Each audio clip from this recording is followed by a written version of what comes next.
This short clip is from my live trading room. You can engage directly with my fabulous team and me at LaDucTrading.com for all our research and trades. Or for just my daily live streams, you can access via YouTube memberships. All links are in the description. What you're looking at right here is Thomson Reuters. Many don't know this, but it is kind of a PE shell, means private equity owns a huge stake in Thomson Reuters. It's a company out of Canada, 70% ownership. And Thomson Reuters also buys a lot of companies in software. And it's pretty clear that private equity is under some pressure, as I mentioned, the past few days, especially in the debt and credit lending space for SaaS, and private equity books are underwater because of the software exposure they have, financing of software that had been a free ride in a time of zero interest rates and easy money and lots of Silicon Valley rah-rah and efficiencies and equity advance. There's just so many reasons to be bullish in private equity in the software space that they crowded, no question about it. And then pensions expanded from 5% risk management levels to 10, 20%. So what's happening in private equity is, I think, a poster child right here is Thomson Reuters. So Thomson Reuters actually has a lot of revenue also derived from a legal software product. Everyone knows it if you're in the legal industry. It is absolutely the number one, has pretty much a market share stranglehold. And you can also see this beautiful advance. This is from 2018, the little COVID crash, went right back up. You've got just a gorgeous trend. Then all of a sudden, what happened here? Is this a fraud case like UNH? Nope, not even a little. So they joined the NASDAQ 100 right about this time. Here, let me just show you some of the titles that came out in July of that year. They came in and they keep crushing it with earnings, yada, yada, yada. They've got a big advancement here of getting into government, blah, blah, blah, FedRAMP. Okay, none of that really matters. This is getting interesting. They've joined the NASDAQ 100. We knew what happened with Tesla. You buy the rumor, sell the news. Okay, that's a consideration. They unveiled an AI native app that helps supposedly with their very large product in the legal space called Co-Counsel, new capability, all that jazz. All right, so it sounds all very innocent, like nothing has really come in to interrupt the apple cart too much anyway. But Westlaw is the name of the document software package that Thomson Reuters has monopolized and has profited from greatly. Shareholders have rejoiced, et cetera, et cetera. But again, it's not just one product. They are owned by a private equity firm, and they have a lot of companies that they have rolled up over time. So this is AI. This is AI as it relates to not just this dump yesterday, which was about 20%. And I was trying to figure out, wait a minute, why is this down? Well, the news kind of hit that Anthropic was releasing its coworker, and it was making a big splash. This was January 30th, so we're talking a few days ago.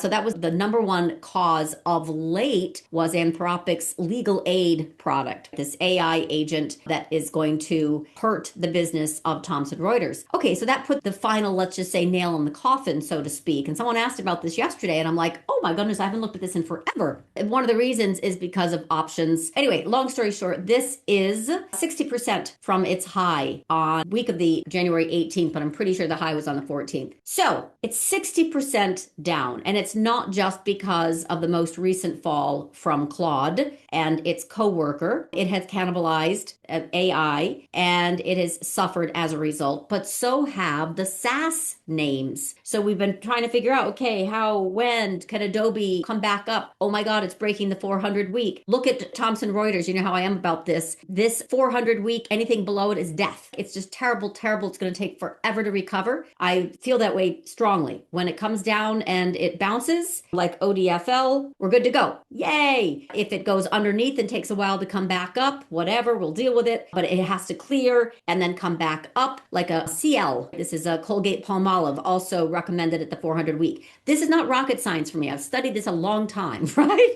And this is a dastardly dump as it relates to Thomson Reuters. And the SaaS movement underneath the surface has been horrific for software plays. Luke did a great write-up. He's talking about what the heck happened to ICE. ICE is brokerage. They're in the treasury market now. He goes in and he's talking about what happened with his ICE holding. That was his largest and it dumped yesterday. We've got SaaS revenue. He does a great review on what the heck is going on. Remember, we talked about net yesterday. I think it has further to go, et cetera, et cetera. He digs in and does some fabulous research. I love this. Private credit, he even talks about it, which is why I'm highlighting Thomson Reuters, because it is the poster child of what just happened. Is it exhaustion selling? I don't see a bottom there. I wouldn't go catch a falling knife. There are going to be others that are exposed for sure within this SaaS space. We already see Owl down a great bit, which was a warning by a colleague of ours as well. They're also car lending, private equity. It's all getting really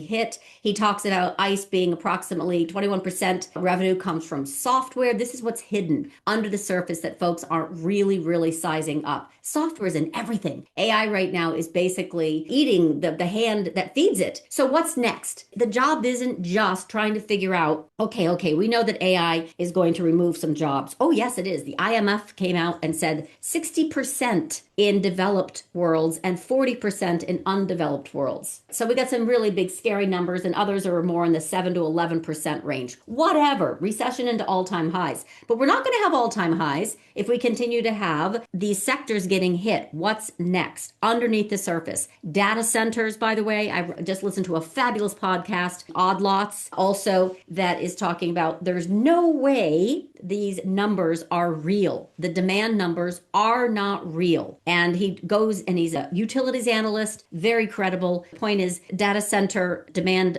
and CapEx investments are not matching up. Long story short, it's a big mistake. So we've got contrarian views. We've got what happens with AI when it meets pricing, and you could really get your best price on something very popular or not so popular. That's going to hurt the consumer marketplace. We've got to look at where stuff is going to get hit, like the Amazons, the Shopifys, the Milais, all these that have been phenomenal performers and wealth generators. And software is a huge industry in the US, Silicon Valley, winner take all. It is getting pummeled underneath the surface. And you know what happens? I said this before, we create this air pocket of risk. Now, right now, the rotation has gone into value in large part. And you know that because I've written this up, and you can see how we've got tons and tons and tons of value names that are just crushing it. And then you have tech names which are not. And by the way, Avgo did hit and filled finally my 308.76, not if but when. And AMD is down 10% pre-market. So software is now starting to get a little bit shaky, which had not been affected because hardware was going to be saved. It was going to save us all kind of thing. Well, software is in trouble. Marketplace could be in trouble. AI is an evolution that I don't think Trump can stop. And he's a lame duck right now anyway. So when I felt like something's going to happen, even if it's not today, but underneath the surface, I'm seeing way too much destruction that is not going to bounce up like a short covering rally. Sure, but this is broken. This is busted. This thesis goes, all the gains, we're talking 6 years of gains, are wiped out in the span of basically 6-7 months. That's not healthy. And investors go away. They get scared. Also, money goes home and goes back into their own country. That's also a thing. Join Club today to engage with Samantha and her team of 10 experts. Scan this QR code or click the link in the description. Subscribe to LaDuc Trading YouTube channel for more live trading room recap videos and other content.